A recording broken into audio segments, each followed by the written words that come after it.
she like tore my work apart that one day. I was like, okay, I almost went down a dangerous path of being like terrible for forever. Oh, I can actually eat healthy now and pay my rent every month. Like once you get that through that, like everything beyond that seems way more attainable. Hello, my fellow Martians. My name is Harry Mars, and this is the On Mars Pod, where we take a deep dive into creative professionals, entrepreneurs, and other inspiring Martians alike. Today, we are joined by Ethan Beazley, a professional wedding, portrait, and product photographer. Like I enjoy being a photographer and I enjoy working with my clients. I hate running a business. That first mountain you have to climb of going from like, I have 0 clients. It was soul sucking. And like sometimes when I get down on photography, I think about that job and go, no.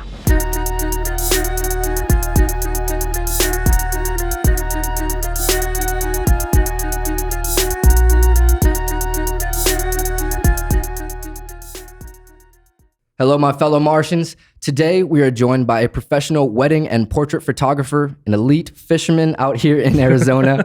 Everybody, please welcome Ethan Beazley. Thank you for being here, man. Hello, thanks for having me, dude. Of course, man. So on Mars, we take a deep dive into creative professionals, entrepreneurs, and other inspiring Martians alike. That's why I wanted to have you on, man, because you've been in the game for quite some time now, over a decade, 15 years plus. Yeah, it's definitely, I think I started shooting professionally when I was 17. So wow. Yeah, actually, 16 years now. Yeah. That's 10th grade? Yeah, so I was a junior in high school when I actually like started making money doing this. Oh, wow. So before that though, were you doing it just for his passion project? Yeah. So I got into photography when I was like really, really little. My dad had an interest in it. His dad did. And I'm the first one to make a career out of it, but it's always kind of just been around. Did your mom and dad have like disposable cameras around, and were they shooting film back in the day, or like did you have early exposure to that? I did, in the sense that like actually it wasn't film. It was one of like the really early digital cameras. Okay. And it was like the weirdest looking camera ever, and it had one of those weird telescoping zoom lenses. It had to have been like 2 megapixels, but I don't think I can't remember anything I actually shot on some of those earlier cameras, which is weird now that I'm thinking about it. Yeah, I just remember playing with the cameras all the time and just having fun. Yeah. Just playing with the cameras. So how old were you when you first started like picking up cameras? Like were you in like elementary school, or like how old were you? Probably. I think I always would toy cameras, disposable cameras, like they were kind of around on family, vacations and stuff like that. So yeah. Yeah, because around that time, 16 years ago, that was what year was that? It was like 2000s. So that's like a different era altogether. Different era altogether. So it's like, the 5D was still king. Like the original 5D was the king. Yeah, for sure. God damn. Yeah. Man, so did you have any other passions growing up other than like photography, or did you dabble in like art or like music or like anything like of that nature? I always like wanted to, but I was terrible at it. Okay. And I had like enough kind of early success with photography to keep going at it, but like painting and stuff, I was so laughably bad at it that I just was like, no, I won't do it. Yeah, you just didn't have the confidence early on. None. Yeah. Like none at all. Like music just wasn't gonna happen. Yeah. And photography worked, but everything else, no. This was like in classes, like art classes and stuff. That's when you kind of realized you're like, I'll do it for the class, but after this.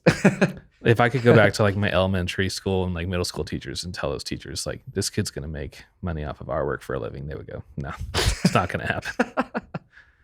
Hey man, like I'll tell the kid right now. It's not I'll tell him right now. Hey bro, it's not for you. Not for you. Find something else. Right. So man, I was always so fascinated about Arizona because I'm not from Arizona, but same. So you're not from here? Ohio, actually. So Ohio. So I find a lot of people that live here are not from here. Right. So transplants. Yes. So yeah, man. Growing up in Ohio, that's like Midwest. So that's like we kind of have that same type of like that's.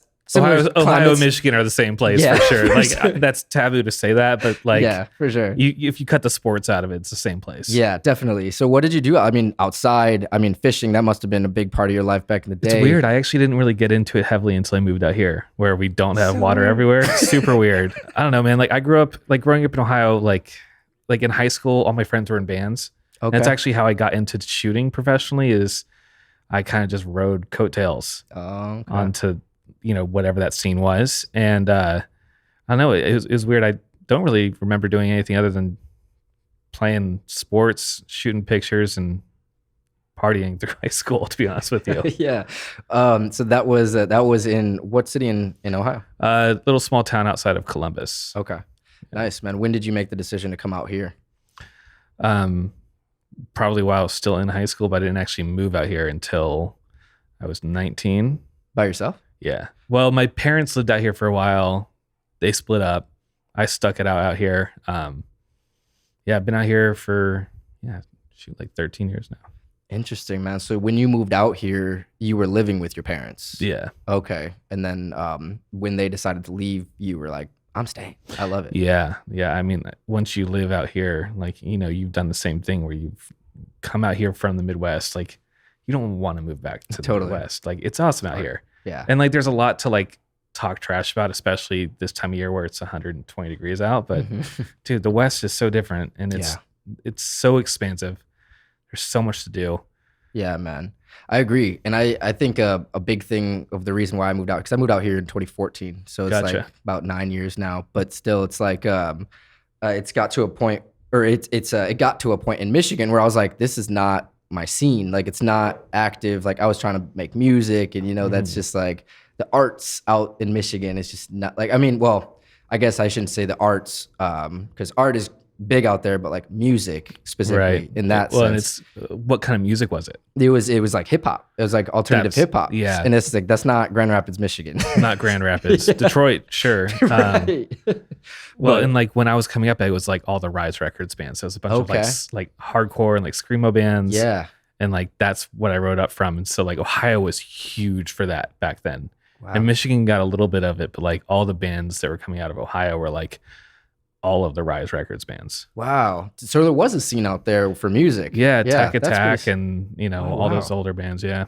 Damn. Yeah, that's what's up. I think there was like a slight like scene for like it was just underground. Like it was probably like it was like a scene, like they had the Intersection, the Orbit Room. These are like local venues that would like constantly get acts and stuff that would come out, and they would have local performances and stuff. But I just not for the scene that I was trying to get into.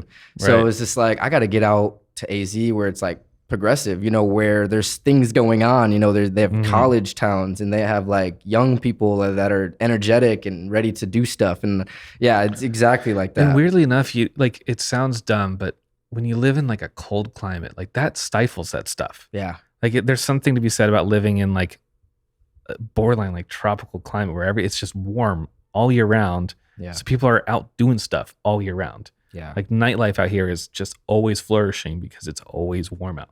Yeah, that's so true. And that's something that a lot of people think that like the cold depression shit doesn't exist. But it super does. Yeah. It does, man. When it's like when you can't see the sun for like 6 months out of the year. Yeah. Like that is just not the business. And it's like, it's cold, it's gloomy, it's like sometimes rainy. Yeah, and I'm sure it's good like inspiration for whatever art you're making, but like, dude, it's brutal. Yeah, for sure. And brutal. It's funny because I've had this conversation with so many people because like I tell them like that was like the main reason why I moved out here is to like be out of the snow and the cold and all that shit. Yeah, you don't have to shovel a driveway. Yeah, dude, it's ridiculous. And some people are like, I love the cold. I'm like, you're crazy. See, and now that I've been here like long enough, like I have changed my opinion of this now. Like I don't want to live in it again. But you like to enjoy it. But I enjoy it. It's like having a kid. Yeah. Like if the kid is always around because it's your kid, you're like, dude, this is a huge responsibility. There's just a lot I have to focus on. But if it's like your brother's kid, pop in, have some fun. Yeah. Second it's not fun, you leave. Like you're out of there, dude. That's a good point. Right? Bad weather is like having children, dude. Yeah, Midwest weather is literally like that, bro. I feel that same thing where it's like, it's nice to visit for a few days, say what's up to the fam. Right, but the second it's not fun, you're out of there. I got to get back. Yeah. Like a salamander, bro. I'm just like, give me the sun, dude. um, you talk about your parents coming out here Sure. with you, and did they have early influence on your photography background? And Yes and no. They always had like a ton of support for it. okay, So like even when I was really young, well, even when I was like 14, 15, getting into it like very seriously, and I was like, I think I would really want to do this as a career. Both my parents were like, yeah, just go do it. hell yeah, And they had different kind of perspectives on how they supported it that worked really well. Like my mom, like whatever photo I ever showed her, she was just like, this is awesome. It's the best thing I've ever seen. love I that. love it. And my dad would be like, yeah, okay. I mean, it's good, but like, look at it. Like, how could you make it better? So I'm like, all right, it's kind of a good yin and yang. Yeah. And it definitely like was a very good environment to like grow creatively when I was younger. Yeah, I think that's so important to Yeah. have that, like, before you get started, like Mhm. to build up your own self-confidence in a Right. way, because it's like you need that external validation from somewhere at the beginning. Sometimes, Yeah. like most times, especially in creative endeavors. So it's like it's cool that you had that, because like other people that don't have that, they like they give up early. They give up early, and a lot of it's just because when you don't have that kind of feedback early, what you're really losing out on is like learning how to learn it. Right. Like when people just go like, oh, don't do it, you just go like, I don't really know like what to do from here. But if Yeah. people like are very supportive and it's a very positive environment, you go, okay, like how can I improve on this? Like how can I go out into the world and like source information and get better at this? Yeah, it's very important, man.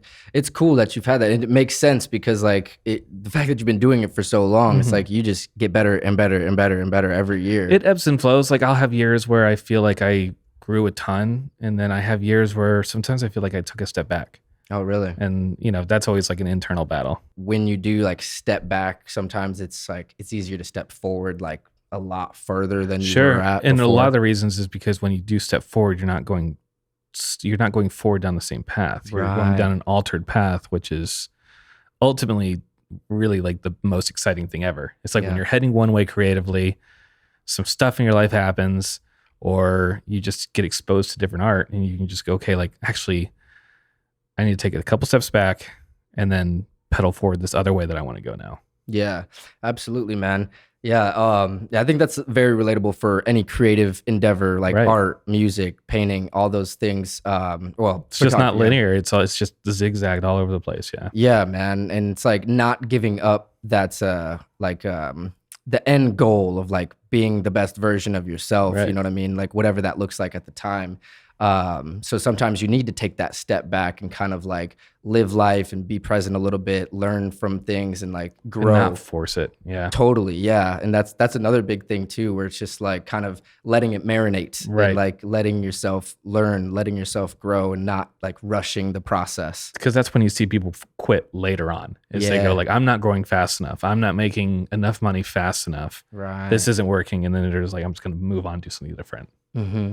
Yeah, and sometimes I feel like when people start things later in life, it's sometimes easier for them to like give it up faster. Yeah. Yeah. Because they like They don't have the emotional attachment to it. yeah. But like when you start things when you're young, like 16, you Mm-hmm. know, I started making music when I was 15. So it's just like that has always had an attachment to my heart that I feel like I can never really let it go Right. and never give up on it. And it's just like some people that like start music at 30, they like if they don't see any success at it, they're just like, yeah. Right. Fuck But so the unique position you're in is you have this passion for music that stems from when you were way younger. And then now you're doing all these other different creative endeavors. And something I've noticed, like my friend Nick got into photography relatively way later in life. Fantastic photographer. But the benefit to getting into it way later is he has way more of a framework of running a business. Oh, okay. Whereas I have made the wrong choice at every single turn my entire career. And the only reason I'm here is just because I'm like outlasting my own failure. Just if I just keep doing it, at some point I'm going to start making money. Yeah. But it has been the slowest, it has been the slowest build ever. Yo. That's so self-deprecating. Yeah. Like No, bro, I you did should have great. spent more time on like the business side, Yeah. but I didn't want to. I still don't want to. Yeah. Like I'm making, some changes in what I want to do now. And a lot of that is more so serving the fact that I hate running a business. Yeah. Like I enjoy being a photographer and I enjoy working with my clients. I hate running a business. Yeah, and with creatives, I think sometimes that is a battle, like an Yeah. internal battle, because you need to do We both. all go through it. Yeah. Yeah, it's like if you want to do it full time as like a professional, you need to Yeah. do both. And it's like, and even if it comes by way of like having to force yourself to do it because you physically have to. Yeah. Like Sink or swim. yeah, exactly. It's like just like you said, where it's like you're like the fear of failure in a way, where it's just like you're like, well, I'm not gonna fail, so I'm gonna figure it out. Like I don't Yeah. want to do this, but I have to do this, so I'm just gonna Exactly. keep it going. It's like, but to your point though, I think that is kind of like the other side of the coin, where it's like if you do start it late, but you have like a mindset of like longevity. Yeah. Or if it's you like, you've worked for a bunch of different businesses, like I haven't really had much in the way of like normal jobs. okay, And so like I think in my whole life I've probably spent maybe a total of a year working normal jobs. when was the last time you had a 9 to 5? Decade ago. Bro, Yeah, what? So and it was like in a call center and like it was soul sucking. And like sometimes when I get down on photography, I think about that job and go, no. Like Oh my whatever crap I'm avoiding doing right now, it's better than like a good day at that job. Dude. And I worked there crazy. for like 4 months. So it's not like I grinded it out for years and I have a reason to like complain. I'm very well aware of how spoiled I sound right now. Like I worked at a normal job for 4 months and I was like, I don't know how people do this for like a whole life, dude. Bro, that is so fucking funny, man. I'm fully aware of how like spoiled I'm coming off right now. No, man, not at all. But I also was like poor for the majority of my career. Man, well, I mean, you made it work, and it's like that's like the starving artist, you know, like the classic story of the starving artist. And I think if you can make your way through that fire and go through to the other side, Yeah. you end up seeing the light. It really does. It really is kind of a perfect analogy because once I got like the first like major hurdle of like my economic status within my business, Mm-hmm. like once I went from like ramen noodles to like, oh, I can actually eat healthy now Mm-hmm. and pay my rent every month. Like once you get that through that, like everything beyond that seems way more attainable. Yeah. Like that first mountain you have to climb of going from like, I have 0 clients. I'm still learning my craft. I don't know anything about running a business. Going from that to just being like, okay, I got a little bit of steady income. Could be better, but it's steady right now. Like that first mountain sucks. Yeah. As soon as you can pay your rent and like pay for expenses, right? It's almost like, wow, I can do this. Yeah, dude. And it's, and then you hit that feeling of like, wow, I can do this. And then you really kind of will hit a stride. Yeah. And I found myself, I hit that stride and I kept going faster, hit a point where I was making great money, but then I burned myself out. Yeah. And so I'm like, okay, this is a different problem. Yeah. Now, like the money isn't a problem, which is weird. I was telling you earlier, like I was still worrying about money, even though I was making great money, but I was like, all right, the money isn't really the issue here. Yeah. There's something else that I'm not getting out of this. And I need to figure out what that is. Yeah. And that's like having the heart and like the passion behind it and like not feeling like, not forcing yourself to have it feel like a job. You know what I mean? And I think like, because obviously if you're working full time for yourself, it is a job. But you never want it to feel like that. You know, you never want it to like feel like it's grueling, like you're regretting taking this job on. You're like dreading having to go to the shoot. Like those that's the worst. It's like there's this video I saw. I'll send to you when we wrap here. But like this guy is talking about like film production. Okay. And he's just like, people get into this job because it's cool. He's like, and it is cool, but he's like, but that's not like all it is. He goes, yeah, sometimes it's cool, but it's still a job. Yeah. Like you do still have to do work. Yeah. And I saw that and I was like, dude, all this stuff I really complain about is dumb because I do just need to just do it. Yeah. Like I don't know why I think I can live in this fairy tale world where I can just like wake up and pick up a camera and not put the camera down until I go to sleep Monday through Monday every single week. Like there's no way that's not real, reasonable. Yeah, for sure. And yeah, it is interesting because it is kind of like it is work. You still have to do work, and it's like people. So it's like sometimes people make the work look like it's not work, though. Right, and that's the trick. Yeah, is like figuring out how to like smoothly go through the stuff you don't want to do. Yeah, and I am a terrible procrastinator. Hey man, I think all creators are to a certain Yeah. extent. Yeah. It's It's like, super annoying. yeah, but I think it's part of it. It's like right brain shit. Yeah. Right. Yeah.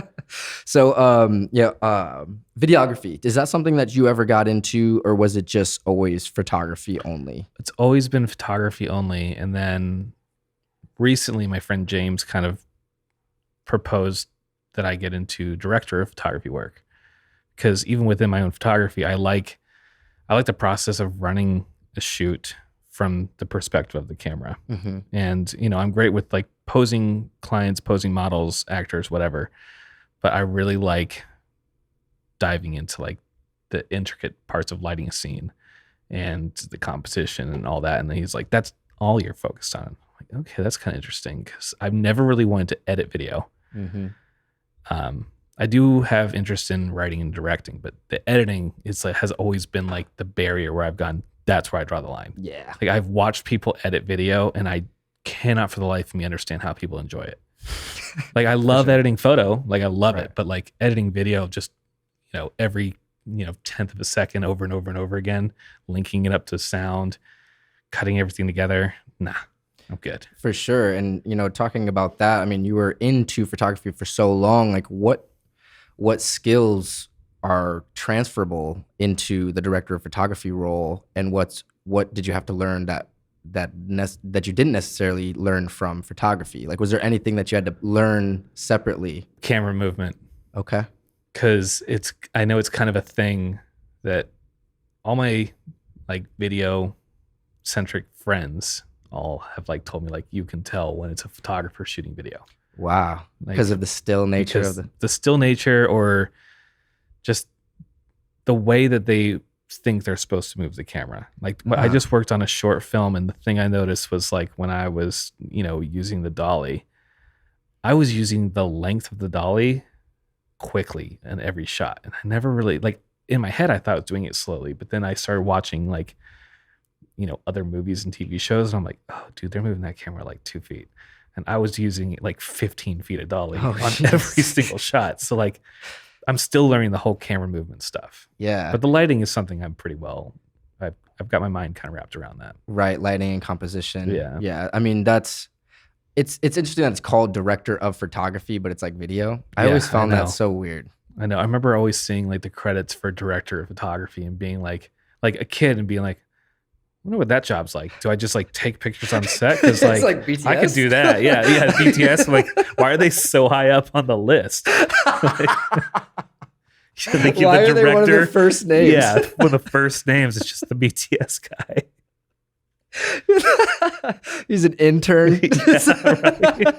But we're gonna put him in front of all of the other executives. Yeah, super weird, bro. No, I mean, that's cool though that you were given that opportunity, because that's like it kind of, like you were saying earlier, it kind of like when we were talking before we started recording, it's like being able to transition into that space and have other opportunities, because you've been doing photography for so long. It's like there's another way to challenge yourself, and it's like another thing where you can learn more about the craft of camera altogether. It's fun being bad at something again, dude. Right. Because like I got really heavily, just invested into all kinds of just photography, and then I hit a point where creatively I kind of plateaued, and then I started shooting film. Yeah. And I shot a film a little bit in high school, but it was like the degree that we all shot film in high school.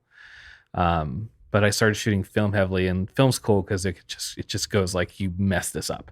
Yeah. Like if you did anything wrong, like the film's going to tell you did it wrong. Mm-hmm. And it's great. So I got really heavily into that, and now I'm just like, all right, what's the next mountain? So you said film school? No, so like film class in high school. Like my high school had like a film class. That's sick. So that's where you learned like the darkroom stuff, all that. Yeah. And then also, did they teach you about like aperture, shutter speed, film speed, and all that shit? Dude, yeah. Actually, I have this funny story about my teacher in that class. Her name was Mrs. Robbins, and it was like my favorite lesson I've ever learned. When I was in high school, the whole like HDR craze was like huge, where you just like edited the crap out of the image. You shoot like 3 to 5 different exposures at different exposure values. Wow. And then merge them all together. And in high school, like everyone I followed just like overdid it. Wow. like way overdid it. It looked horrible, but I loved it because I didn't know better. And I went out and did a whole bunch of long exposures of this waterfall near town and edited the crap out of them. All the colors were way oversaturated. The light was just all over the place. The shadows were like brighter than the highlights. Like it was super weird. And I remember being super stoked about this, and I brought it into class and I showed my teacher, and she just like, these suck. Like these, she's just like, this is just so bad. And I was like mortified. And I was like, what? She goes, all right, Ari, like, and so It's not that bad. well, she picked up an Annie Leibovitz book. Okay. And then she's just like, look through these for like 5 minutes. Just remember each photo. And she's like, then I want you to like go back and look at what you showed me. And she just, with the lesson she taught me was just like, dude, subtleties. Wow. Don't just like swing for the fences on every single dial on like Lightroom. Like just subtle. You don't have to over sharpen anything. You don't have to over saturate. You don't have to like, just let the tones look like normal. Yeah. And yeah, I mean, once she like tore my work apart that one day, I was like, okay, I almost went down a dangerous path of being like terrible for forever. Yeah. Because nobody else was telling me it was terrible. And that's interesting because it kind of makes me think about like the way your dad was. Yeah. Where it's just like, this is cool, but it could be better. You know what I mean? Yeah. But that was like a little bit of like a, hey, by the way, this totally sucks. bypassed my dad on that one. I remember shooting those photos, showing my mom. She was like, amazing. And then I went straight to school. Like, it was not good, dude. Oh, so you didn't get the dad test? No, on that didn't. one. No, I did Man, not. maybe that could have saved you that. Right. But then again, like it was good to have somebody that like wasn't related to me just go Yeah. like, you're doing this wrong. Yeah, exactly. Because it's like you need that that harsh reality to like make yourself like snap out of like because some people when they're just like, oh man, like gaslighting you in a way, you Right. know, where it's just like, oh, this is so cool just because they're your friend. That's like they think they're helping you by giving you a compliment, but at the end of the day, it's like Sure. they're not really helping you if like the work sucks. You know what I See, mean? and I'm really like happy that the other like photographers that I'm really kind of close with now, like if I put out something that sucks, like they'll tell me. Yeah. And like they'll point out things, like I'll post something on like Instagram and like one of them will text me and be like, hey, like love this, but like you totally missed this one thing. I'm like, oh shoot. Like and because I will go from shooting to editing to posting so quickly. Yeah. And sometimes I just miss stuff. Mm-hmm. Like I'll shoot a roll of film and I'll shoot a roll of film during like golden hour, and by 9 p.m. the photos are up on Instagram. God damn. Yeah. And you shoot exclusively on the RZ67? Right now I kind of do. I have a Fuji GW692, which Okay. I love, but I bought that camera to be like a compact medium format body, Mhm. and it's the same size as the RZ. Like Yeah. not quite as heavy, but it's a huge camera. Yeah. But I will say that camera for the price has the sharpest lens I've ever seen. The Fuji? Yeah. Wow. It is like, it's sharper than my RZ lenses. What is the focal length? It's equivalent to like a 35 millimeter, Okay. What's the aperture max? 3.5, Oh, wow. Okay. Yeah. But for medium format, that's like 2.8 basically. perfect. Yeah. Because the homie David Ritter that shoots on the medium format RZ67 as well, That's that's such a good camera. it's great, dude. Yeah. It's like he had the prism finder and shit, which makes Yeah. it even bigger. Yeah, That's I've just got the prism finder and I have the auto winder. Oh, And nice. I never use all of Okay. it, and I very rarely use the prism finder. Yeah. If I'm shooting like studio work, I'll use the prism finder, but dude, it's a sick camera. And the 110 millimeter is like my favorite lens ever. Oh, really? Nice, man. I don't know what focal lengths he had, but I remember he had some lenses where he could get right up on Yeah, that because shit. you have the bellows focus. Yeah, it doesn't the have the ring accordion focus. Yeah, Yeah, yeah, yeah, man. because you can get like I've shot like ring shots at weddings with a lens that's like a 50 millimeter equivalent, and I am maybe an inch away. Jesus. Yeah, dude, it's awesome. That's insane. And I can sync my flash to that camera. Oh, wow. So I'll shoot like in studio with all my modern flashes and modifiers on film. Damn. Yeah, dude. Damn. And because it's medium format, it turns out like almost like digital. Yeah, It looks super so crispy. The clean. grain is super low. Yeah. Also, it has a leaf shutter, so I can shoot with my flash at any shutter speed Okay. and not have to like mess with like any like sync speed settings on the Right. flash. Yeah. That makes sense. Yeah. Especially when you're using digital flashes. Right. Super bright, high end flashes. Yeah. Yeah.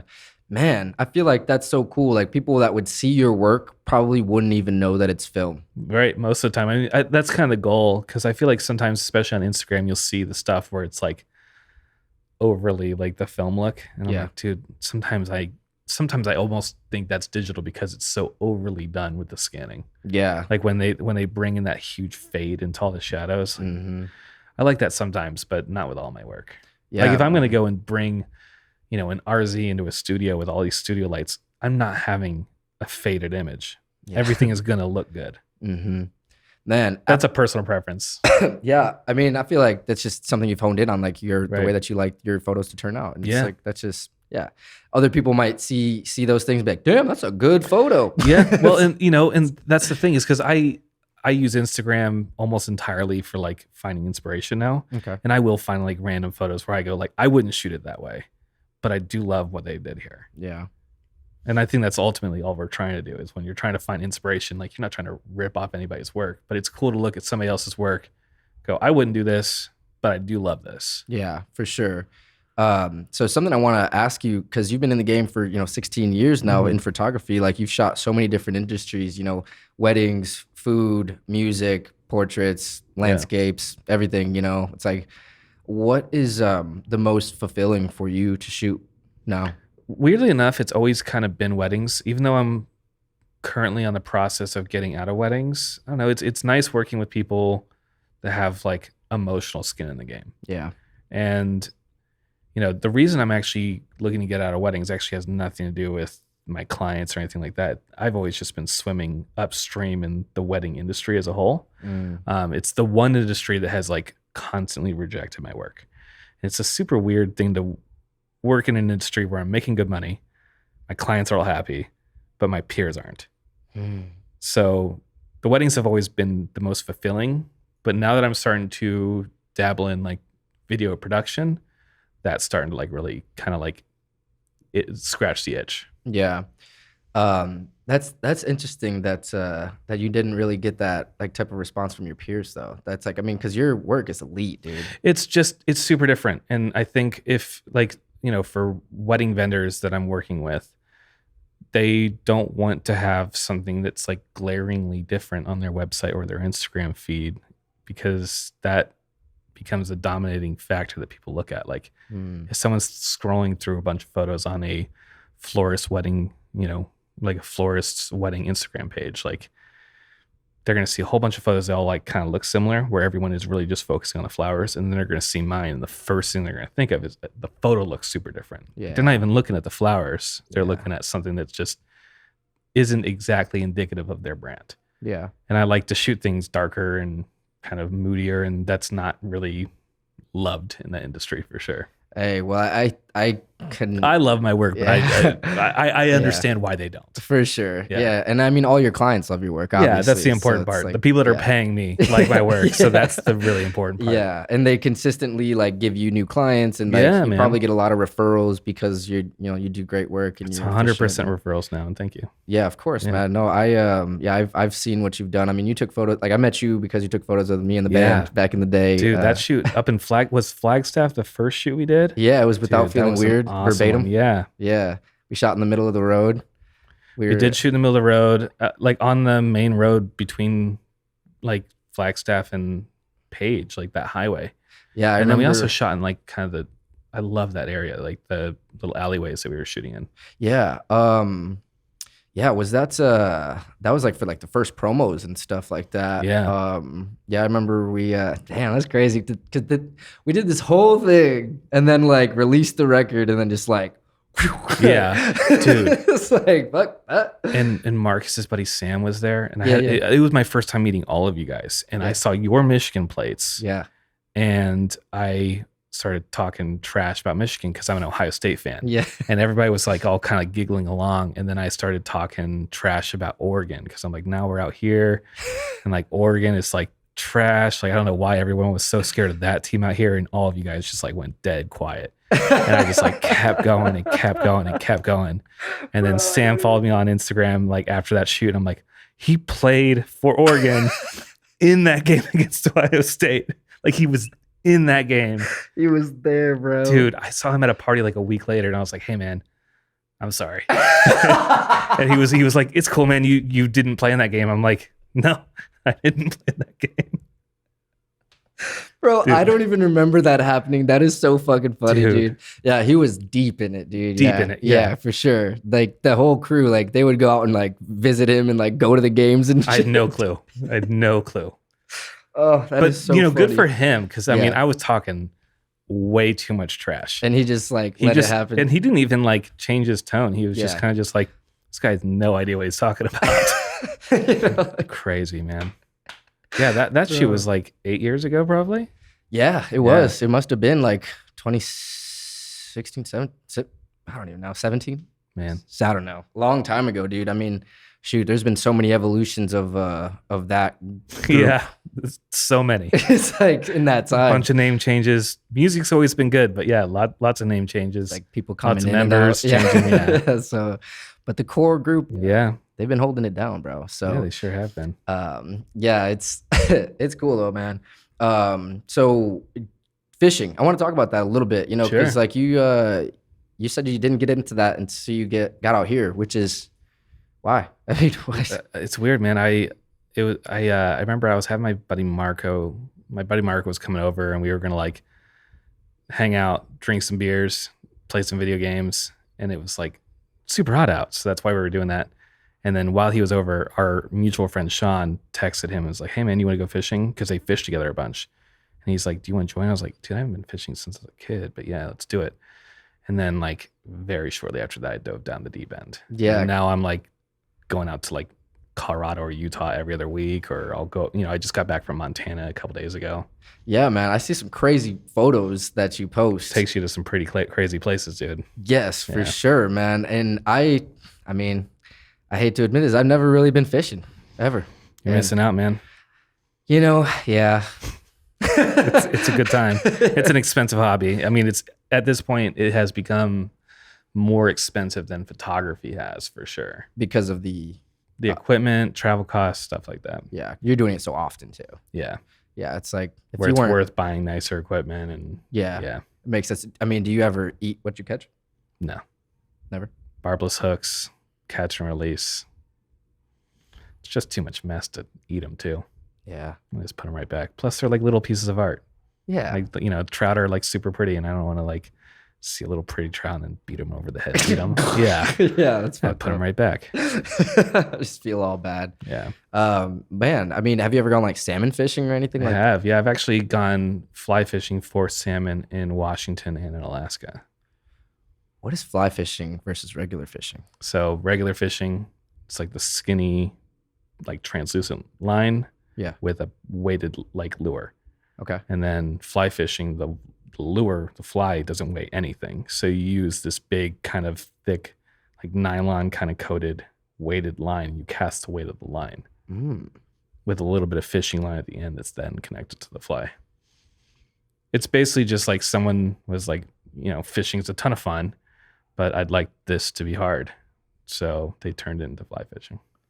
So it makes it harder because there's no It's super weight. hard. I mean, a lot of times you're trying to cast. It's the where you whip the rod back and forth, and you're trying to cast a fly that's the size of your pinky nail into an area that's shot the size of like a dinner plate from 30 feet away. And if you miss it, then you just won't catch any fish. Wow. Yeah, it's pretty crazy. Damn. Super rewarding though. Once you do catch something, Yeah, it's like once you like get over the super weird, heavy learning curve, yeah. everything's very fun. Yeah, it's funny because I did you ever watch SpongeBob? I didn't actually. didn't? I've never really been on big on like animated series. Okay, like cartoons and stuff. Yeah. Because there's this part that's when the only memory that I have of like fly fishing is there's this episode of SpongeBob where Sandy, one of his friends, she's super extreme. She's like, yo, we're going to do all these extreme things today. And then one of the things is fly fishing. And she's on a helicopter with a fishing rod. Wake up, Slowpoke! We're going fly fishing! That is actually pretty funny. Yeah. So I was like, in my head, I'm like, is that fly fishing? It sort of is. There's a whole like world within fly fishing of like the really, really, really rich guys that are like taking helicopters and seaplanes into remote places. Oh, It's absurd, dude. Oh, so I would that do was it. like a I real. would for sure do it, but So like that's it's like absurd. Yeah. So that was a joke that like wasn't just that she was flying with a fishing pole. It was like people will actually like go in helicopters and like fly to remote locations. Dude, I've considered that as a career choice. Like being the guy that flies the helicopter or the plane though. Like that would be What? awesome. That'd be sick, dude. I mean, flying though, like, is that something that you would want to do? Like, Hell yeah. Like hell yeah. I'd like Yeah. to get my pilot's license sometime in the next like couple years. Okay, for like Cessna planes or like helicopters. Cessnas for sure. Okay, I'd like to get my seaplane certification as well. nice, That'd man. be sweet. I know a couple pilots if you want me to connect you, bro. Definitely. Yeah, Yeah. like that live out here. Yeah, it turns out that Phoenix is kind of like the spot to learn. Apparently, I think Yeah. it might have something to do with like the constant good weather. For sure, and I think also just the nature of like where we live. I Mm-hmm. think that's just like it's good like space. Like there's not a lot of Yeah, clouds. dude. Like all clear. Not a lot of towns. Yeah, I mean, shoot, yeah, there's a lot of open areas, Yeah. and they have a lot of small airports Mhm. around the area, so you can like fly those little Cessnas in and out. And Yeah, and especially when it comes to getting the license, it really kind of comes in clutch. man, I love that. I feel like creatives just always want to like challenge themselves. Yeah, you Like, have to. it's- Otherwise, yeah. like you're not being creative anymore. yeah, Like that's the whole nature of it, and it's such a frustrating feeling when you don't feel like you're challenging yourself enough. yeah, Like, for me, there's nothing that like will like ruin my day faster than like going through the motions with my camera. If I'm just like shooting something just the same way that I always do, dude, I'd rather just not shoot at all. yeah, for sure. Because then you don't see the progression yourself, or you Right. don't feel like you're progressing. Yeah. Where it's just like, oh, that looks like what I did last time, and I don't really like that. Dude, and then it also keeps you ahead of the curve on like client expectations, because we all know those people that like in this world or like the creative world where they have unhappy clients because they're not even meeting their clients' expectations. It's like, dude, what are you doing, man? Like, how are you gonna let yourself off the hook like that? Yeah, Like, how do you still want to do it yeah, if you're just like, I'll just kind of just do something? Like, dude, yeah.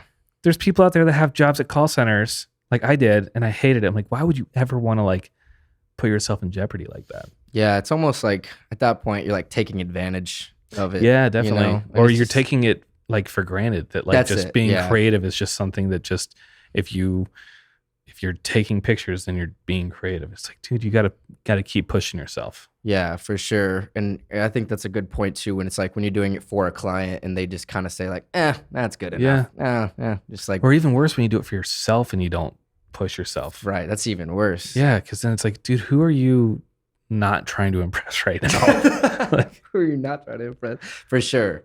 Yeah, it's like they want to stay at the same level and almost just like think that if they stay at that same level, they're gonna get more yeah, opportunities. dude. It's like just that's not how by it just works. being there. Yeah. Like this last trip when I was up in Montana, I was gone for 10 days. Okay. And we went through the Grand Tetons, Yellowstone, Glacier National Park, like just the all-star list of like the most beautiful Amazing. places in the country. Yeah. And I shot 6 rolls of film, which is very low. I'd usually shoot probably around 20 on a trip like that. And I'm fine with the film that I shot, but I still was like, dude, I just drove all the way up here and like I'm only focusing on fishing. I'm having fun doing that, but I'm like, I don't feel good about the stuff I'm shooting right now. Yeah. And that sucked. And I'm just like, click, there goes $4. Click, another $4. I'm like, looks okay, I think. Yeah, Yeah. and 6 rolls, that's 60 shots. 60 shots. That's it. Well, and the weather was like atrocious pretty Okay. much the whole time. So like a lot of those shots were really similar. Like we were at the Salt Flats on the first night that looked and cool. it was super cool, but like I haven't developed the film from that yet. Mm. And I know it's going to look terrible because it was like 40-mile-an-hour winds. And I just like look over at my RZ and it's just like, I'm like, all right, well, that's blurry. Like I just already know. every single shot is just just write just that gonna be off. shaky. So I don't know. Hopefully I get like a cool vibey look. But Yeah. I don't think I will. Yeah, I mean the Salt Flats, that It's a looked super cool spot. surreal, dude. Yeah. Like Super cool spot. like It's a how day's many drive. miles? I think it's like 30 miles. That's But crazy. it goes and what it's crazy because it's like kind of divided into 2 areas. You have like the dry section that we were at. Okay. And if you go to all the way to the end towards where like the speedway is, Mm-hmm.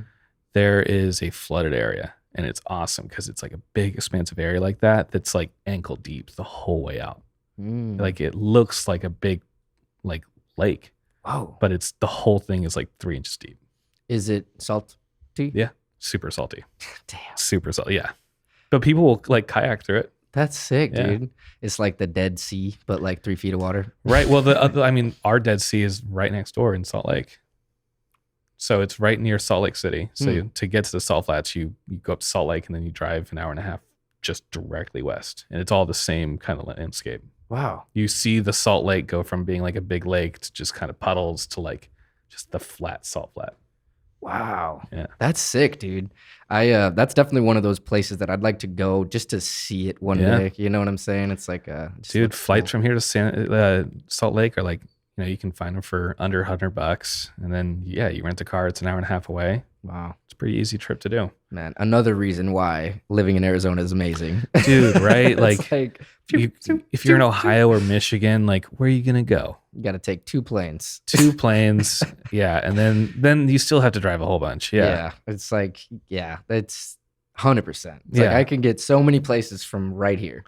Dude, and I'll talk to like my family and friends and stuff back in Ohio, and they'll be like, "Oh, we went on this hike. It was gorgeous." I'm like, "How long was the hike?" And they're like, 5 miles. And I was like, "Dude, you have no idea like like how different it is out here. Like 5 miles and you're getting to the trailhead. Like Yeah. some of our hikes, like shit, you could hike from Mexico to Canada pretty easily and not really go through a whole lot of stuff out here.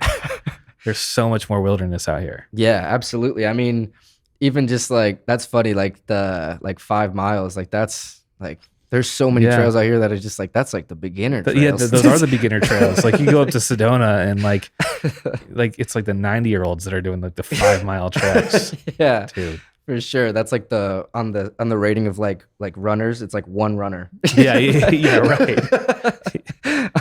There's wheelchair accessibility for that hike, yeah. Which is, I mean, it's awesome, but that's like it's such a different thing out here. Yeah. And also like, you know, it's just flat out there. Yeah. Like, for sure. dude, mountains. I've become very, very, very, very spoiled by mountains. Yeah. Driving anywhere, I can look at a mountain in the distance. Love it. In Ohio, it's just like trees on this side, cornfields on this side, and the road straight. Yeah, for sure. And then just a bunch of And buildings. it's gloomy. Yeah. Yeah. Yeah. It's just not it. Yeah, 100%, man. Living in the valley, it's like every direction you look, you could see a different Right. range. And that was always so cool to me. It's like mountains Yeah, and palm dude. trees, the silhouettes, are just like of that. And then when we get bad weather, those silhouettes change color. And Yes. oh, it's so cool. Dude, especially right now in that monsoon season. Dude, I hope we actually get one. I know I've been gone for 10 days. I know we got a few, but We like did. this has not been a great year. It hasn't. No, it rained a few days ago pretty hard. Yeah, it was pretty sick, dude. I loved it. Actually, it was funny. I usually wake up pretty early because of these dogs, and I came outside and I just went to like let them out, Mhm. and I was and it kind of had that feeling of like sweet boy. It kind of had that feeling of like it feels like it's about to rain. You know what I'm saying? Yeah. It is like kind of cold. and, like, Barometric pressure yeah, drops. you could feel it. You know what I'm saying? And like literally, like I'm peeing, and then like 'cause I pee outside in the morning sometimes. You know what I mean? Because they go pee outside. I'm peeing, no shirt on. Literally starts drenching me, bro. While In the I'm morning? in the morning, dude, like five in the morning, bro. It was like it felt great, but it was just like, what the fuck? Where did this come from? Like I didn't think it was gonna happen that fast. It was just like it happened from like it feels like it's gonna rain to like 2 seconds later. Oh shit, downpours. Like what the fuck? That's like Arizona monsoon season in that. Yeah, in a nutshell, for sure. It's like then like 15 minutes later, it's just like Oh, dude. not raining anymore. It's amazing to me that like meteorologists like have jobs out here. Yeah, for sure. Like it's like don't even try. yeah, dude. like you know, the amount of times I've checked my phone and it's like there's a 0% chance that it's gonna rain today. And I'm like, I'm looking at the clouds. I'm like, it's gonna rain any minute now, dude. It's like you don't even see clouds in Arizona. Yeah. Usually, like in Phoenix, like I feel like there's rarely days where there's like a bunch of clouds in the sky. Yeah. Well, it's Yeah. weird. The last couple of years, it's been awesome. I've noticed that because of shooting a lot. Yeah. You know, whenever I'm out shooting like a wedding, I'm used to just like the bluebird skies and being Yeah. like miserable because of it. Yeah. But lately, it's been awesome. Last couple of years, I don't know what it is. I don't know if they're cloud seeding or something. Yeah, That'd be awesome. Climate change. Yeah, and it's definitely the climate change. We did get like snow like last year. Yeah, for sure, man. It's getting weird. Like it's getting to a point where it's like I don't know if like it's always gonna stay like Arizona's climate is always gonna be the same way that it is. You know what I mean? Because Yeah. it's already seeming to change. Like we're getting the hottest of hots and like the coldest of colds. I know, Like man. we're hitting both extremes in like the same year. And the rest of the country is like, it's 90 degrees out here. We need government aid. Like, dude. It's like you guys have no idea. Yeah. So to kind of go into the next topic, man, you separated your photography business into two arms. You have ethanbeazley.com and then you have the EBP. Yeah. Ethan Beazley Photography Studios. Yeah. So that's I noticed that you did that to separate the weddings from everything else. Was that consciously because there's so much that goes into the weddings that you wanted to focus the ethanbeazley.com towards that? It was more so the opposite way. Okay. It's more so all the people that I want to work with that aren't weddings. I don't want them seeing the wedding stuff. Yeah. So you pitch yourself as EBP versus like ethanbeazley.com. Right.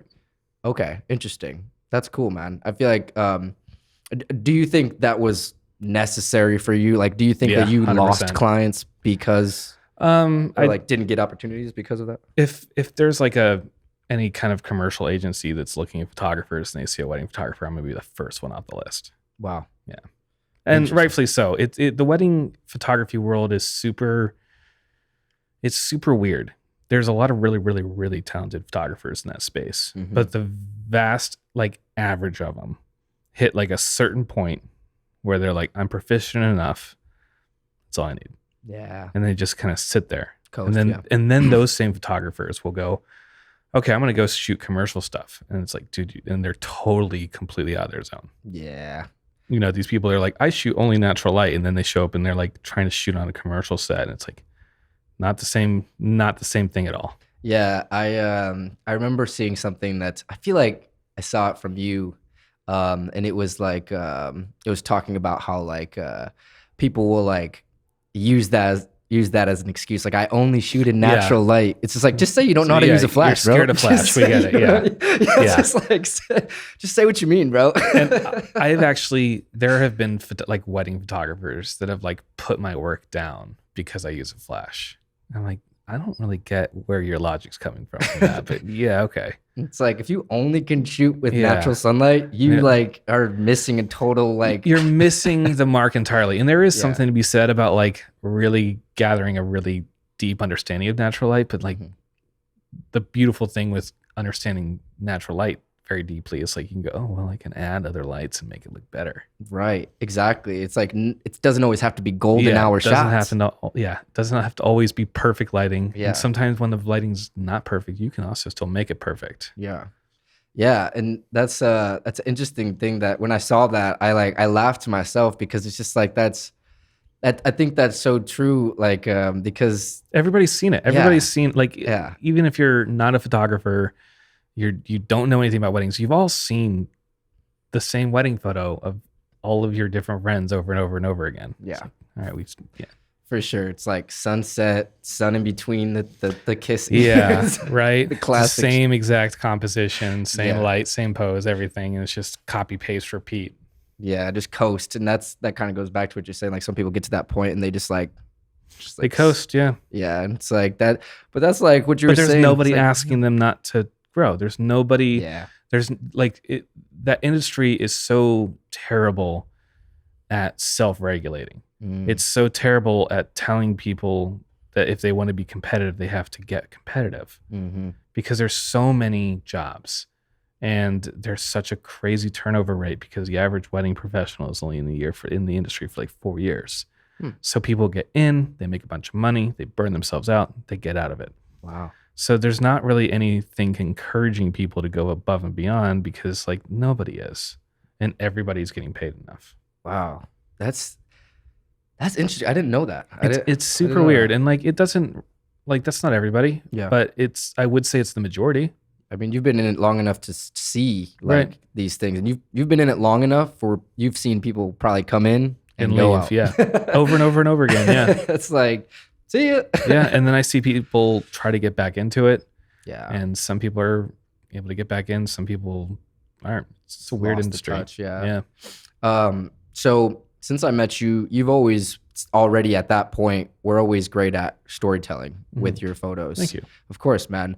So going into that, what do you look for when you're getting that shot or looking for that moment? It's all just like, all you're trying to do when you're telling a story is like answer who, why, what, who, why, what, when, how, like whatever shot that you're getting, you're supposed to be telling the viewer what the answer to one of those questions are before they have to answer it. So, if you're at a wedding, it's all about just who's getting married, where are they getting married, how are they doing this, like why are they doing this? And so you look at that with any story, and you can figure out why you're going to compose a shot a certain way or light it a certain way based off of like how you're trying to tell the story. Right. Because the light will set the mood. Composition can also really do a lot to set the mood, but it can show movement. It can show connections between two different people, or I like how you can use a camera and light, audio to shape a story on its own. Yeah. My ex-girlfriend showed me a bunch of like short films when we were dating. She always told me that like a lot of the really highly regarded short films have always had no dialogue, because their idea is like, how can we tell this story to people that don't understand the language? Like if our only way is to tell this story through the dialogue, you can get so lazy with everything else. Yeah. But if you're trying to tell a story to people that don't understand the language that it would be in, how do you tell a story? Like, how do you still get the same impact without the spoken word aspect of it? Wow. Super crazy. That's interesting that you say that, man, because I'm thinking about short films that I've watched in the past. And for a minute there, when I was writing those short film about Theo, I was kind of watching some, and I was like, I got a course from this dude, super knowledgeable, named Standard Story Co. Shout out Standard Story Co. Sure. But he had a short film that he had produced, or actually that he had promoted like on somewhere, and like that he liked. Right. And he was like, yo, like you guys should check this out. And I was like, oh, check it out, like see what this guy's about. And it was just that. It was storytelling without dialogue. Right. And it was like showing the shots, and like there was a couple shots of him like texting and stuff like that. But that was the communicating, and it was like the whole premise was like but that even adds a whole different dimension beyond just the dialogue. I mean, if someone's communicating via their phone only, that creates a whole different depth of like, okay, what is this story about if it isn't just someone just speaking words directly to somebody else? Like, there's a reason they're on their phone. Yeah, exactly. What is the reason, and how does that actually play into the story? That's exactly what it did, because it was like a mystery thriller short film. And that was like part of the suspense, was that he was getting text messages from a random person and he didn't know where they were. Perfect. And if they had cut the phone part out of it, how do you tell that story still without dialogue? Yeah. No phone. Like, I mean, it's such a weird, I don't know. I love how there's so many different ways people are doing it too. Like you look at like all the Christopher Nolan movies, and he tells things on like, disconnected timelines. So like things aren't even told in chronological order, but they're told in a deliberate order. Yeah. Did you see Oppenheimer? I haven't yet. I saw it in the IMAX, dude. Yeah. It was cool as fuck, dude. I believe it. I mean, Kodak made black and white large format films specifically for that movie. They didn't make that beforehand. It looked amazing. And like when they cut to those black and white scenes, it was just like it's incredible that was film. Yeah. Like when you see it on that screen. Large format's a totally different animal. It's insane. From digital. Like like medium format film or 35 millimeter film, awesome stuff. But like large format's a whole different animal. Yeah, I saw when they were installing the Oppenheimer and the Harkins. I guarantee that's going to be a movie that like is going to be constantly making like reoccurrences in some of these theaters. Sure. There's no way they're just going to like let this movie like dissolve into obscurity. Like they're going to keep bringing it back. I think they already announced that they're extending it, like the run, because of the amount of seats that are selling out. Yeah. Still, that they're extending the run for like like months, Dude. which is sick. I mean, gives people more opportunities to watch it. But yeah, I saw that, and to kind of go back to your point about the Christopher Nolan, it's like that's exactly what it was. Like the storytelling in a way where it's like you really like you have to be engaged in the story too to really follow it. But that's part of the story. That's and why whoever's it's so doing good. the storytelling, you know, if you're the director or you're the photographer, videographer running a shoot, like it is your responsibility to keep people engaged. Yeah, Like if people aren't engaged, that's not the viewer's fault. that's true.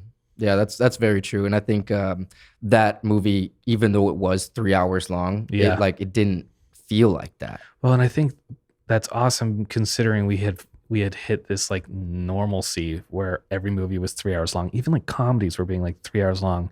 They don't need to be. Yeah. Why are you spending all this money to make a double length movie that people don't need to see in that long? Yeah, for sure. It's like that 90 minutes, like for comedies and stuff like that. Never like, happened. It's never gonna happen again. Yeah, that's how TV shows are now. Yeah, right. Yeah.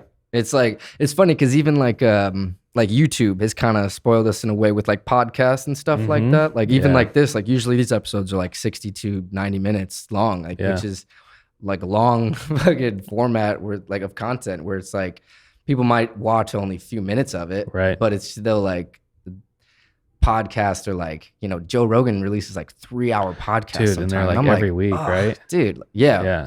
Sometimes he releases 2 a week because he's so far ahead. Yeah. So like he'll release like sometimes even more than that. And now he has that deal with Spotify. It's just like it's so easy for him to get guests. It's so easy for him to like just stack things. I mean, he's up. turning down guests more often than not. Oh, now. for sure. No, he's booked out so far in advance. I'm sure that it's like to this point where it's just like you got to be his friend or be like someone that's like somebody that's an expert in whatever he's interested in that week. Yeah. Yeah. It's like, because otherwise, like, no shot, dude. Like, right. Because like maybe 5 years ago, but now it's just like, yeah, he's the grandfather of podcasts. Yeah. And, but yeah, like he's definitely like pushed that boundary of like long form and people want more. And I'm like, what? It's because people aren't being like sold something. They're just watching people talk about something that they might have a common interest in, where they're actually being given content without like the idea that right after that clip, someone's going to go, okay, now pay for it. Because that's like how the whole rest of the world works now. Like you look at like YouTubers in the camera world and they're going to go, here's a 10-minute video on how to do this. If you like this video, buy my course. Dude, I don't need to, man. Yeah, for sure. Like if the course is good, then I'll buy it. But like, if every single person has a course, then I don't want to watch anybody's courses.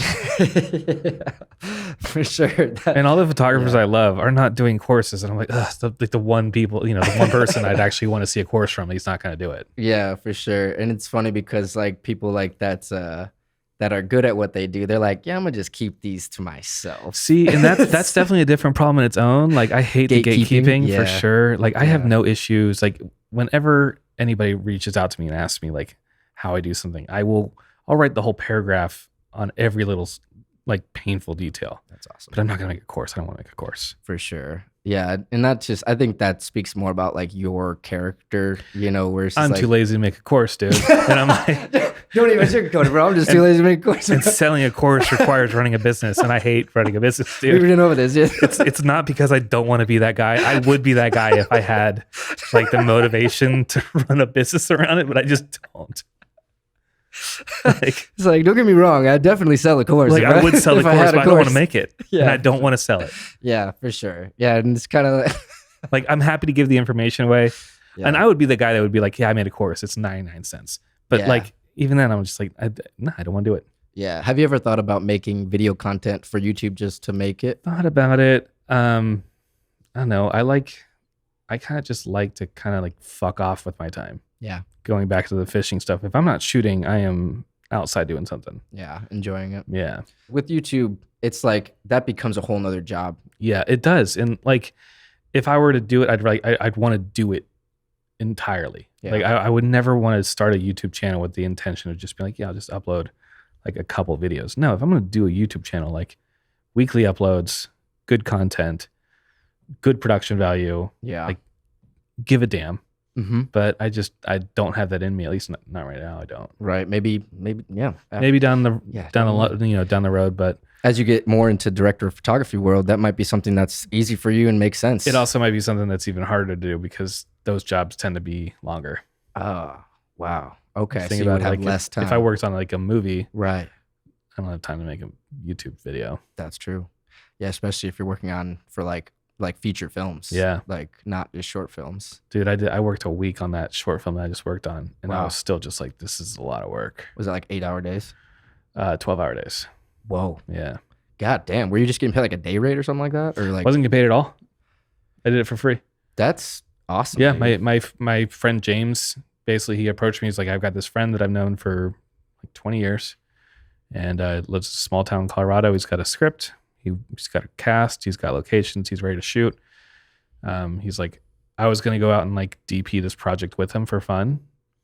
He's like, but I would rather spend that time around my family right now. And he's like, plus it'd be a good low stakes entry for you to get into this work. Yeah. And it was perfect. Like, it was very low stress. It was really, really positive working environment. And yeah, I'm happy to do that stuff for free because like, dude, I learned so much in a week. Yeah, for Like, sure. I learned so much on the first day. Like I remember going to sleep, after the first 12 hours and like thinking back on the day, and I'm like, dude, those first couple shots compared to the last couple shots, like I came a long way in one day. Damn.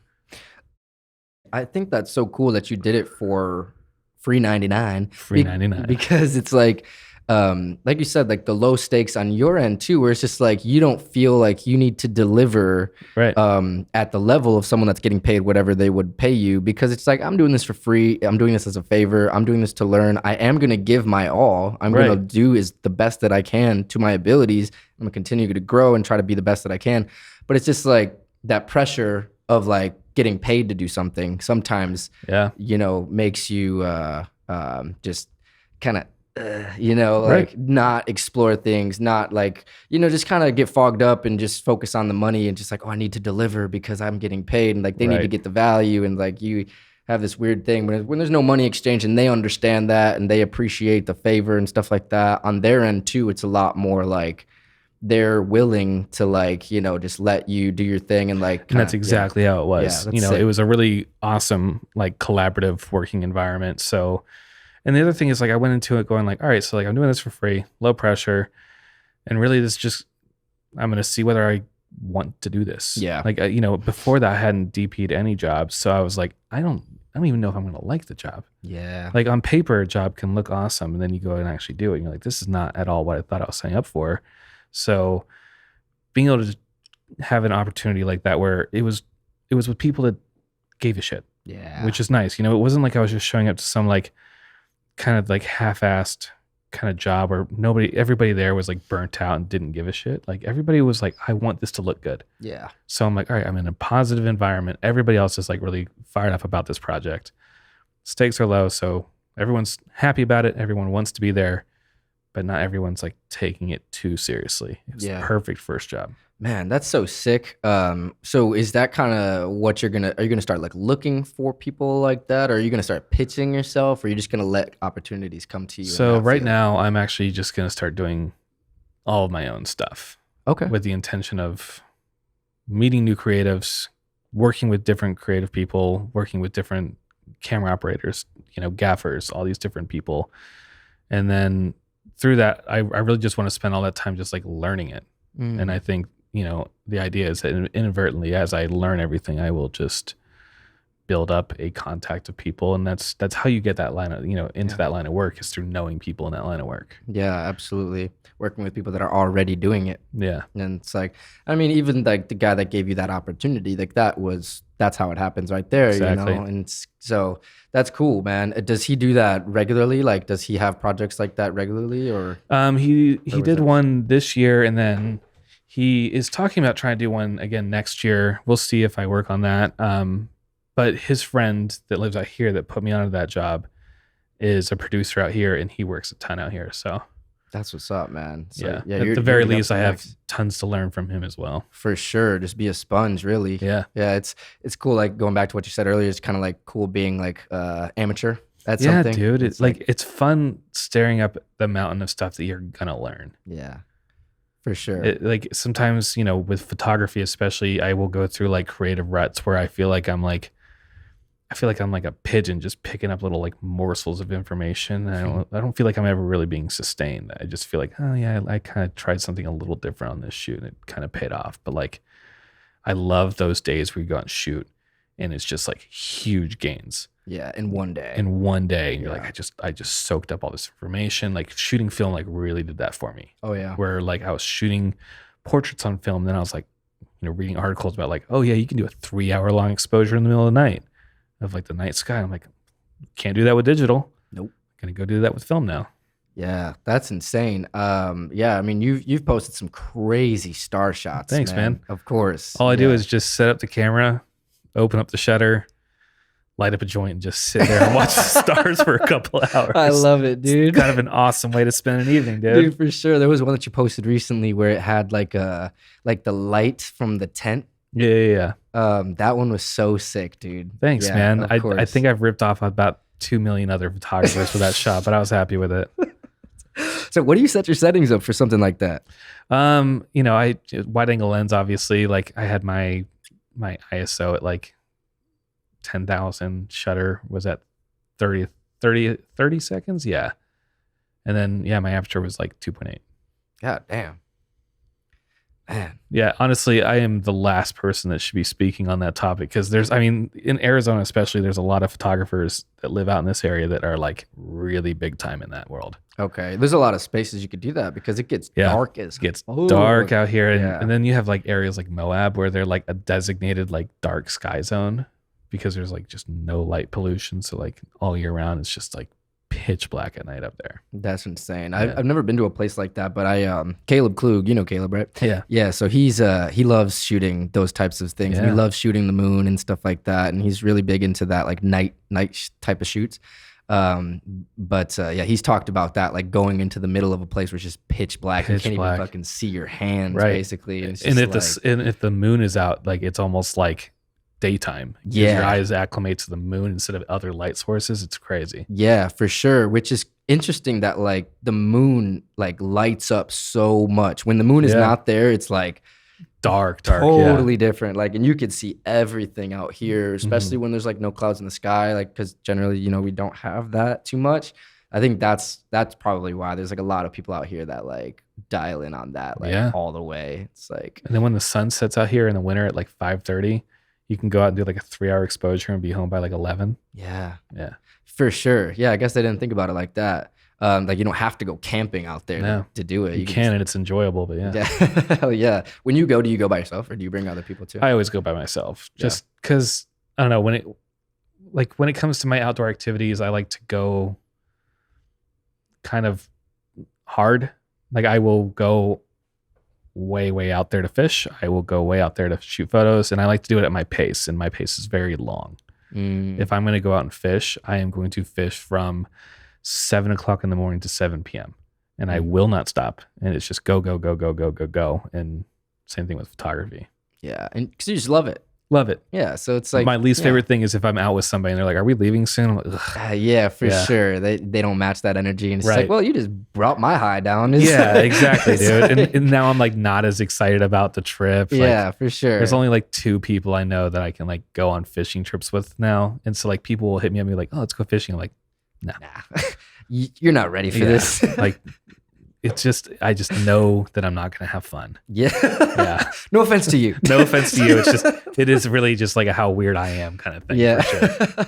I mean, but that just shows like how like particular you are about how you like to do things. Yeah. when it comes to things you love, and it's just like, hey, We're like, all don't. particular. We all are. It's For just sure. some of us have a more of a threshold for patience than others. Yeah, And I don't have any. I don't have a patience to paint. I don't have patience to run a business or make a course or wait for someone to catch up on me a hike. Like you're either going my speed or we're not hanging out. Hey, you're either going my speed or you're getting left in the dust. Exactly, dude.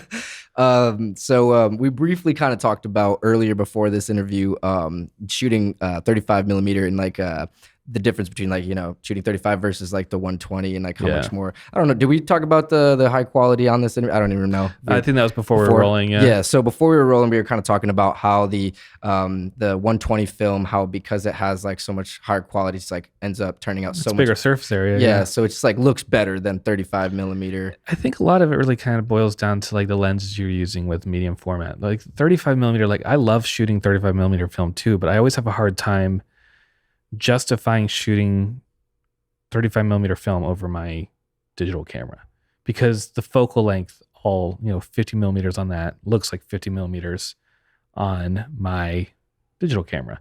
Aspect ratio is the same. It all just, it's too similar. Whereas like medium format cameras, there's so many, like, you know, you have 6x6 images, 6x7, 6x9, like all these weird aspect ratios, which in turn make you compose shots differently because it's a different shape of the image. Right. And then also like medium format cameras had, like back then, just had so much quirk. Yeah. You know, like my RZ, you don't even focus by turning a ring on the lens. You use the little knobs and it moves the whole thing out. So weird. And they all, like, all these lenses had just kind of a personality to them. Like, you know, when you start looking at a lot of these different like portrait photographers, especially, you can start like going like, I know what lens this person shot this on because, you know, like the Pentax 6x7 had that 105 f2.4, and that lens has its own just super unique look. And none of the other camera companies had a lens that looked like that. And that's like another reason why 120 film is elite. It is elite. It's like, I'd like to get in a 4x5 and maybe even 8x10, but like, but right now I'm happy with my 120. So that would be considered large format? Yeah. And I want to start getting into shooting portraits with my fancy flashes on large format, which would be awesome. So when I think of like 8x10, I think of like the that's the thing. Yeah, with like the cover, with the whole like accordion shaped camera. Yeah, like the land camera. Yeah, dude. Yeah, like sand on the flat or whatever. Dude, I want to have that whole like old school thing where I look like a total like nerd, and then just like I have it triggering my flashes. I would love to see that, man. I think it'd be so cool to like do like a BTS of like a 8x10 shoot, dude, right? And then like do it like the set is like set as if it was in like the 1800s. Right. Wouldn't that be sick? And then you go further, and then you go into like actually printing from those negatives. Whoa. Yeah. That would probably, because you do all of your developing at home. Developing and scanning at home. And then you print at, there's a Phoenix Film Revival. That's right. Because I saw you posting some stuff in a dark room, and I'm pretty sure I even liked it because I just thought it was so cool. Super cool. It's like, I've never done it, but like, yeah, what is that like process like? Like, you're basically like making portraits rather than like, you plug the negative into an enlarger, and the enlarger basically just shoots light through the negative onto the table. And, you know, from there, you have light sensitive paper. Get everything kind of focused, and then you expose the paper to the light on like a timed basis, and then you actually just run the paper through like a developer stop and then a fixed bath the way you would with developing the film. It's kind of a cool process, and that it's almost an identical process to shoot the film as it is to print it. Wow. Because like when you actually have the negative in the enlarger, that light is going through the negative and then actually through a lens that has an aperture, and you have to adjust the aperture on the lens so you get as much light as you need to actually go onto the paper. Yeah. Man, that is sick. I mean, how big can you go with like medium format? Depends on, with medium format, if you have the right enlarger and the right size paper, you can go big. Yeah. And that's another 120 film, elite. Yeah. Yeah, but if you have 35 millimeter film, you go to Phoenix Film Revival, you can print. I think you can still print like at least at like 24 by 36, I think. But like the paper for that would be super expensive. So I don't know how expensive paper is right now. It's really expensive. For light sensitive paper. Yeah. Man, do you think that like dark rooms are gonna come back? Because I don't think so. I think they've come back as much as they're going to. Yeah. Just because people have sidestepped that process, and they're getting really into digitizing their film. That's it. So people are scanning and getting really involved into that process. But like, some of the dark rooms and labs that I follow, their process is develop, print, and then scan the print and not the negative. Because then you're actually getting like the real like fidelity of the color and everything and the tones of that film instead of just like editing it after you scanned it.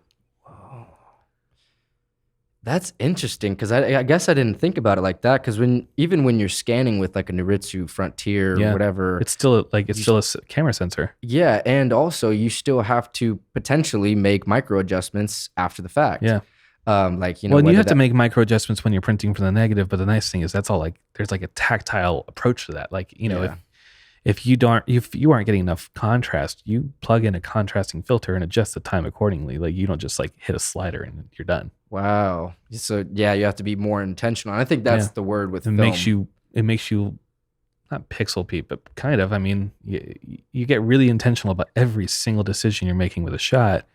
And like, anybody that's shooting professionally, right now knows that cameras right now are the best they've ever been. Yeah. And it's such a huge leap up. Like I switched over to the R6 system and like, I mean, I don't even have to look at the screen. I just know that it's going to get the focus right.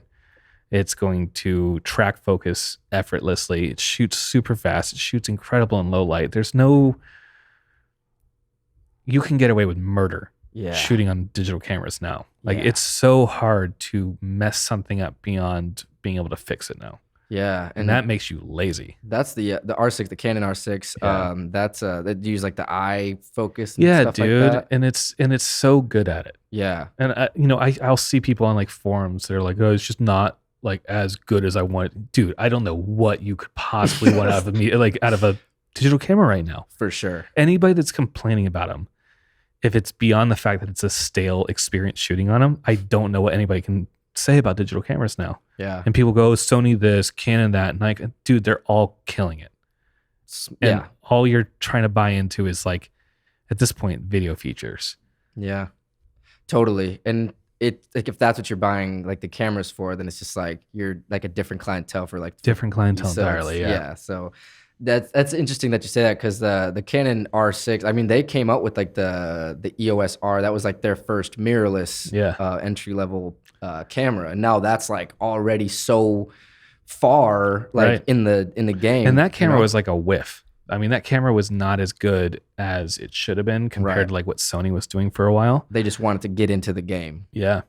And then, when I saw you at Ricky and Marjorie's wedding, funny enough, that was my first day ever shooting with my R6. Oh, wow. Yeah, I had a wedding the night before, and the two cameras I had at that wedding were a 5D Mark IV and a Canon 1DX. Classic. And I had replaced the 1DX shutter at like 1.5 million shutter count. So I'm like, this camera's had some wear. Yeah. Like I have used this camera.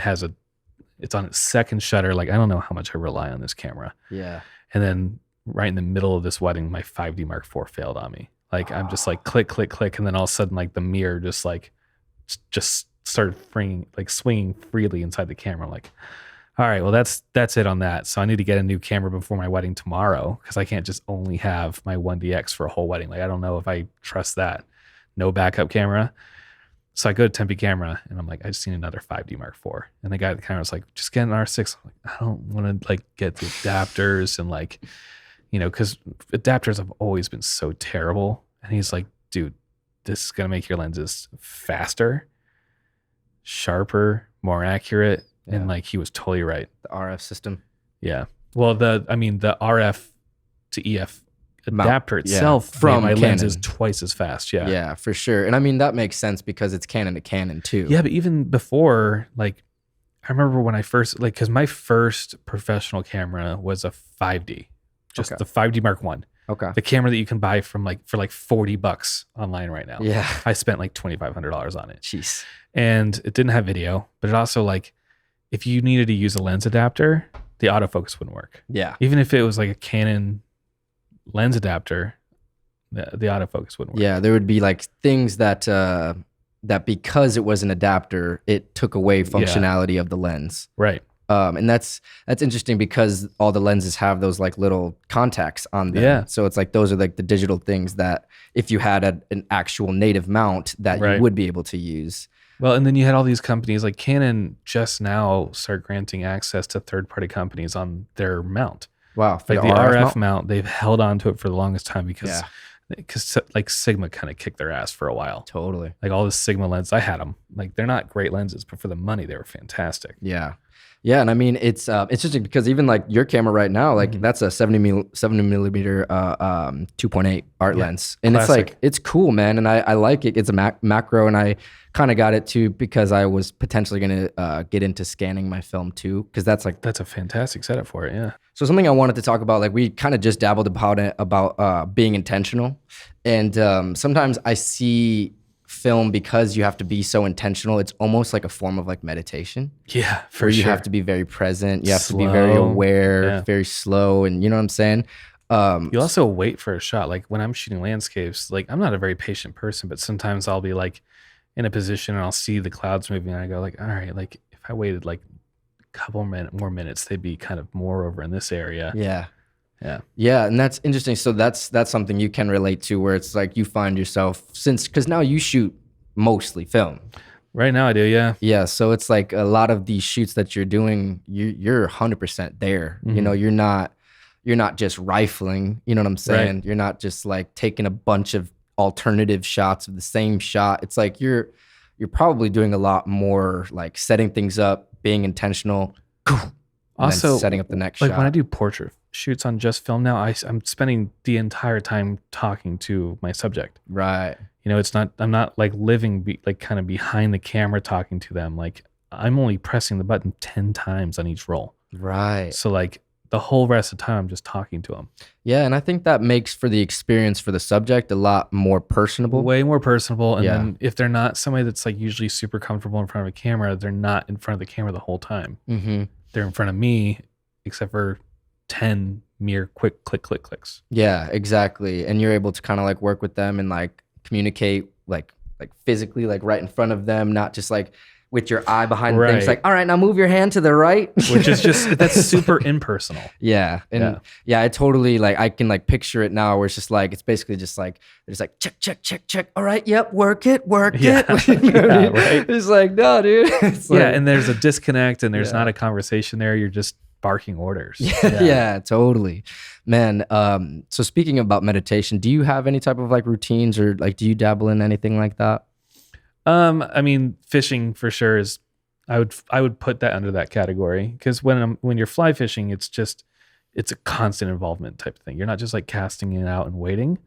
You know, each cast is only going to last a couple seconds. So you cast it out, watch your fly come down the surface, and you pick it up and recast, and you're walking up the creek, you're staring at the water, reading the water. You know, the fish always kind of hold in certain types of water. So you're looking at where the water's going, where the bugs are going to be, like how the fish are going to position themselves. It's like this big puzzle that you show up and you have to solve, and the puzzle has been reset and it's different every time you get there. Interesting. Yeah. Aside from that, psychedelics for sure. I don't know. I don't really know if I do too much meditating. I definitely try to be present and mindful as much as I can, but that'd probably be about it. Yeah, for sure. But I think that example of the fishing, I think, is a really good one, where it's like that's basically like meditation. You know, being present in the moment, enjoying like being here now, I guess is the best way to put it. And long drives too, for sure. Podcasts, audiobooks, like do a lot of driving, so that's definitely part of it. Yeah, that just kind of like me time where you can kind of go into center, like go into self, just like not have to think about a million different things. Just, yeah. It is nice being able to just, like if I'm out fishing, camping, driving, like I don't have service. So if I don't have service, I'm not even getting the notifications that are actually going to my phone, which is great. If I don't know what I'm missing out on, then am I really missing out? Yeah. Can't have FOMO about something you don't know about. That's such a good point, man. That's so true. 100%. If I'm getting emails from people for work, like if I see the email, I'm going to pay attention to it and respond to it. But if I don't see it, then I will respond when I do see it. Yeah, and that's such an interesting point, because now, especially in this era that we live in, where everyone's like attached to the hip to their phone, and everything needs to be done right now. Yeah, it's very, very urgency based, because it's just like, well, did you get the notification? It's like, no, I didn't get the notification because I was enjoying life. Yeah. Didn't you get my counter notification that told you I was out of the office? You're always out of the office by design. Yeah.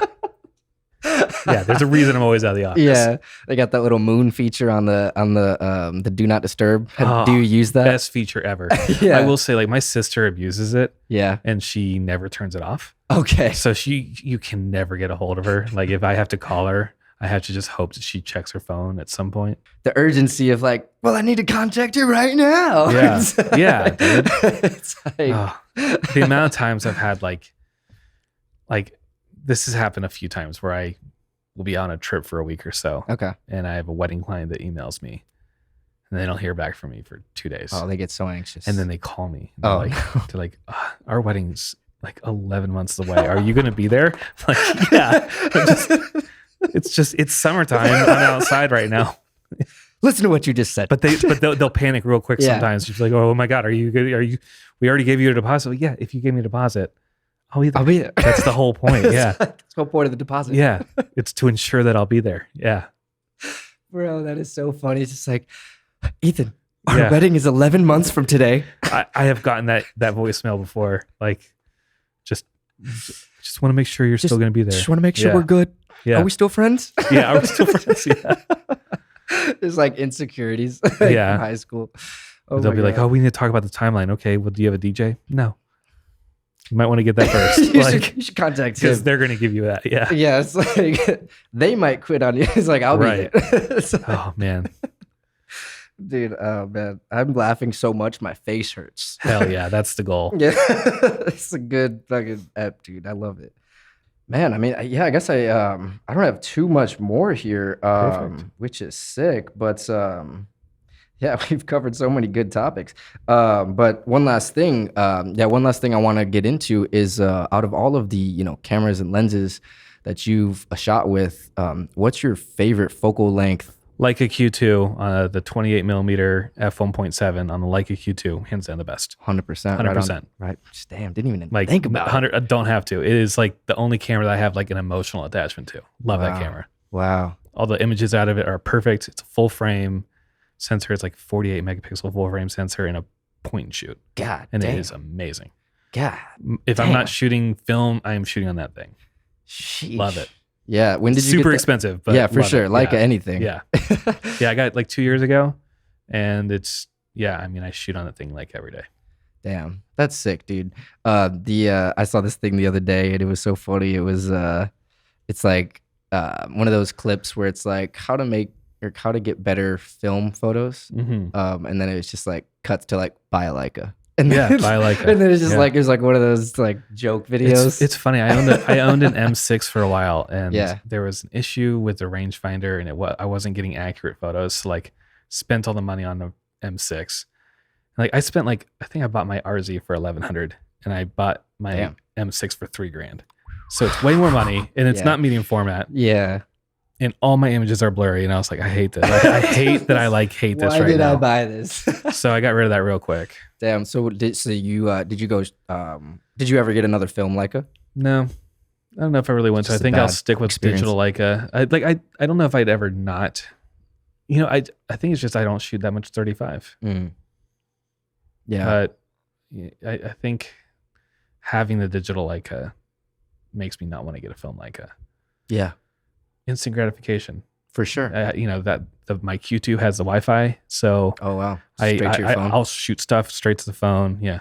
Yeah. Do you edit on your phone too? I don't really edit the Leica images. That's what I love about Damn. I'd say Oh. 95% of the stuff I've shot on that camera has Oh. gone straight to a client or straight to Instagram. Dude, that right there a real alone flex, is yeah. like, oh man, that's I feel like because majority of people like love shooting, but they hate editing or they're not Yeah. good at it, or they just like don't have their process down where it's like, it's like, but to get a in-camera shot just like Yeah. ready to post, like that's like, Well, and I use that camera for stuff I would usually use like take a cell phone photo with. yeah. So like if I'm out, especially like I like going to New York a lot. hmm It's the perfect camera to carry around New York. It doesn't take up any space. And like if I'm out in a nice restaurant, like people don't see me take a picture of my cocktail with my Leica and go like, oh, this influencers in the wild, like I didn't pull out like some huge like Fuji GFX 100 and start taking pictures. Like it's a little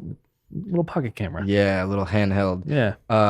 Yeah, that's That's sick, dude. I'd love to get a Leica one day. Is the Q2? Is that the same one where they make like the monochrome version? Yeah, so they do that with a few other models. So like the M version, they'll make monochrome versions. Okay. Those are great because you don't have the stacked RGB sensor. Okay. So you get more dynamic range, and you also get better low light performance. So that's why they made it. There's a reason they make some serious money off that sensor. It's incredible. There's a photographer that's I don't know his real name, but he goes by Candy T Man. Okay. On Instagram, and he's Dave Chappelle's homie. Oh, nice. So he like shoots everything behind the scenes for Dave, and he's like always with him. And he's shooting on a Leica. Yeah, he shoots specifically on the Leica Q2 monochrome. Yeah. On that the black one without the red thing on it or whatever. Right. Yeah. For the monochrome, they take the red dot off because the red dot. It's funny how much of how different people are on how they think about the red dot. Because a lot of people will buy a $10,000 Leica and then put gaff tape over the red dot because they don't want people to see that it's a Leica, or they don't want people looking at the dot and not the lens. Oh, yeah. I didn't think a lot about of different. I don't know how much of an issue it is for people to be looking like there instead of right there, but yeah, apparently. Sure. Damn. And like, why would people not want to know it's a Leica? Because it's expensive. Oh, don't want to get robbed. Right. Yeah. Duh. If you're out in Chicago or New York shooting street photography, like it's a quick thing to jack off of somebody. For sure. You got a gaff tape over it. Like that looks like a shitty camera. Yeah. It's like looks like an old film camera. Yeah, exactly. It's like, damn, you got it held up with tape. Yeah. There's something about that red dot that everybody knows it's worth something. Like the amount of times I've had people approach me, in the streets or like at a wedding and go like, dude, that's a Leica. I'm like, oh, you like photography? I was, no, I just know what that is. It's sweet, dude. It's like, how did you know about this? It's like everybody knows Leica, everybody knows what Leica is. Yeah, dude. This has been such an amazing interview, man. Hell yeah, Thank you so much for doing this. Thanks for having me. Of course, man. So Martians, go follow Ethan online at Ethan Beazley. It's just Ethan Beazley, and then with a Z, not the S. Yes, I'll put the thing right over there, the little lower thirds. Yeah, nice. But do you want them to go to your website, check out your stuff? Do you want to plug all that, or do you want to just plug your socials? Just the socials, good. Just Instagram, just at Ethan Beazley. I post from there a ton. Yeah, man. Way more than I do from like my wedding page. I think I post from my wedding page like once a month, but it's like sometimes 3 times a day on the other page. Absolutely. Yeah. And I mean, if anyone's watching this that, you like his work, hit him up. He might not have time for you because this dude is busy, but I'll make time for you. He'll make time. Hit him up. Thank you so much for taking this time and being down to do this. I feel like thanks for making this podcast. I feel like anybody that's creative can benefit from these conversations. Of course, man. Thank you again. And Martians, go follow me at onmarspod, onmarspod.com. Hit us up. See you next time. Love you guys.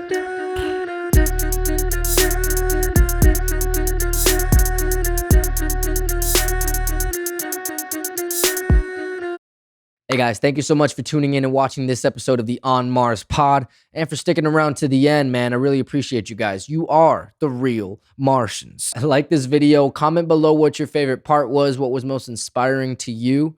Subscribe to the channel, hit that bell for notifications here on future interviews coming out soon, and also follow us on Instagram at On Mars Pod. Love you guys so much. We will see you next time on Mars.